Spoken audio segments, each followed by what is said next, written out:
तो आज हम आंखों के एक बहुत जरूरी पर अक्सर अनदेखे हिस्से की बात कर रहे हैं, रेटिना। हाँ बिल्कुल, रेटिना। हमारे पास ना आंखों की जांच से जुड़े कुछ छोटे विज्ञापन संदेश हैं। अच्छा। और इनको देखकर कुछ सवाल उठते हैं, जैसे मान लीजिए किसी ने चश्मा पहना है या मोतियाबिंद का ऑपरेशन भी हुआ है, फिर भी आंखों में दिक्कत क्यों रह सकती है?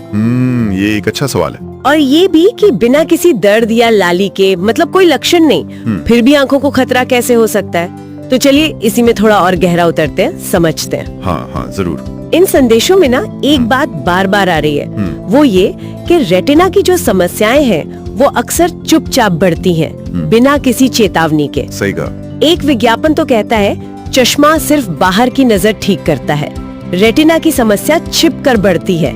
इसका मतलब क्या हुआ? सब ठीक दिख रहा हो तब भी अंदर कुछ गड़बड़ हो सकती है। हाँ बिल्कुल, ये इसलिए होता है क्योंकि रेटिना, आप समझिए, आंख के बिल्कुल अंदरूनी हिस्से में एक बहुत ही नाजुक परत है, कैमरे की फिल्म जैसी। अच्छा। और शुरुआती दौर में जैसे अगर इस परत में कोई छोटा सा छेद हो जाए, जिसे हम रेटिना टियर कहते हैं, हाँ। या फिर डायबिटिक रेटिनोपैथी, मतलब शुगर की वजह से रेटिना की नसों में नुकसान शुरू हो गया हो, तो अक्सर कोई लक्षण, कोई सिम्टम महसूस ही नहीं होता। ओह। एक विज्ञापन में आपने शायद सुना हो, जिक्र है कि कैसे एक व्यक्ति की नजर बच गई। वो रूटीन चेकअप के लिए गए थे और उसमें रेटिना का एक छोटा सा छेद पकड़ में आ गया, जबकि उन्हें कोई तकलीफ नहीं थी। कोई तकलीफ नहीं थी? कमाल है। हाँ, और ऐसा ही एक और केस था, एक 52 साल की महिला का।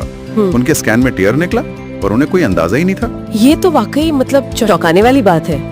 कोई दर्द नहीं, कोई धुंधलापन नहीं, फिर भी अंदर समस्या चल रही है। जी। तो इसका मतलब ये हुआ कि जो हम आम तौर पे आंखों की जांच करवाते हैं, जैसे चश्मे की दुकान पर जाकर नंबर चेक करवाना, वो काफी नहीं है। नहीं, बिल्कुल नहीं।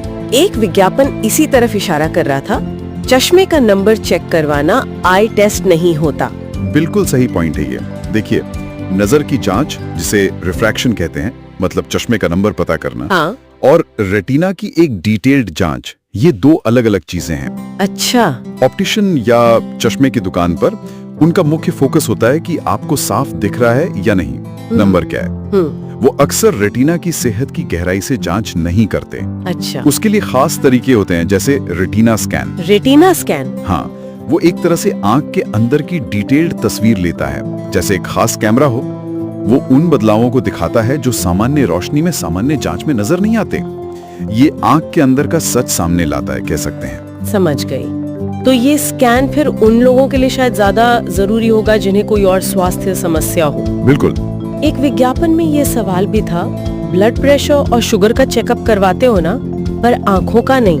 हाँ, ये बहुत वैलिड पॉइंट है। और डायबिटीज वालों के लिए तो खास चेतावनी दी गई है, अगर आप डायबिटिक हो तो हो सकता है आपकी आंखों का डैमेज ऑलरेडी शुरू हो गया हो। इसे साइलेंट थीफ यानी खामोश चोर भी कहा है। बिल्कुल सही। मधुमेह यानी डायबिटीज और हाई ब्लड प्रेशर मतलब हाइपोटेंशन, ये ऐसी बीमारियां हैं जो सीधा रेटिना की खून की बारीक नसों पर असर डालती हैं। ओह। एक विज्ञापन में कहा भी गया है, डायबिटीज या बीपी हो तो रेटिना पे सबसे पहले असर होता है। अच्छा। इसीलिए जिन लोगों को ये समस्याएं हैं, उनके लिए नियमित रेटिना स्कैन, कुछ विज्ञापन तो हर 6 महीने में सुझाते हैं। ये बेहद जरूरी हो जाता है। हर 6 महीने में? हाँ, इससे पहले कि नजर पर कोई असर दिखे, वो अंदरूनी बदलाव पकड़े जा सकते हैं। और ये जानना बहुत जरूरी है कि करीब 80% दृष्टिहीनता या अंधेपन को रोका जा सकता है। 80%? हाँ, अगर सही समय पर पता चल जाए और इलाज शुरू हो जाए। और इसकी शुरुआत रेटिना स्क्रीनिंग से ही होती है। 80%, ये तो बहुत बड़ा आंकड़ा है। और ये जांच सुनने में बहुत लंबी या मुश्किल भी नहीं लगती। एक विज्ञापन कहता है सिर्फ 5 मिनट लगते हैं। हाँ, ज्यादातर मामलों में ये बहुत तेज प्रक्रिया है। इसकी तुलना बीमा से भी की गई थी। गाड़ी की इंश्योरेंस है, घर का भी, आंखों का क्या? ये सोचने वाली बात है। बिल्कुल। इसे आप अपनी दृष्टि के लिए, अपनी आंखों की रोशनी के लिए एक जरूरी निवेश समझिए, एक तरह का बीमा। क्योंकि देखिए, गाड़ी या घर को नुकसान हो तो उसे बदला जा सकता है, रिपेयर किया जा सकता है, पर जैसा एक विज्ञापन साफ कहता है, आंखें एक बार डैमेज हो गई तो कोई रिप्लेसमेंट नहीं होती। कोई रिप्लेसमेंट नहीं। ये नुकसान अक्सर स्थायी होता है, परमानेंट। लेकिन अच्छी बात यह है कि अगर रेटिना टियर जैसी कोई समस्या जल्दी पकड़ में आ जाए तो लेजर जैसे उपचार से उसे ठीक किया जा सकता है और नजर को बचाया जा सकता है। अच्छा, इलाज संभव है अगर जल्दी पता चले? हाँ बिल्कुल।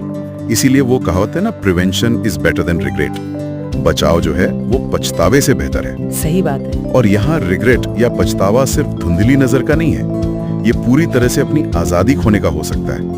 आप सोचिए, गाड़ी चलाने से लेकर अपने प्रियजनों को पहचानने तक सब कुछ नजर पर निर्भर करता है। बिल्कुल। तो अगर हम इन सारी बातों को जोड़ कर देखें तो निचोड़ यही है कि आंखों का स्वास्थ्य सिर्फ चश्मे के नंबर तक ही नहीं है। नहीं, रेटिना जो अंदर छुपा हुआ है उसकी सेहत भी उतनी ही बल्कि शायद ज्यादा जरूरी है। हाँ, बहुत जरूरी है। और उसकी समस्याएं अक्सर खामोशी से आती हैं, पता भी नहीं चलता बिल्कुल, ये समस्याएं हों। सही कहा।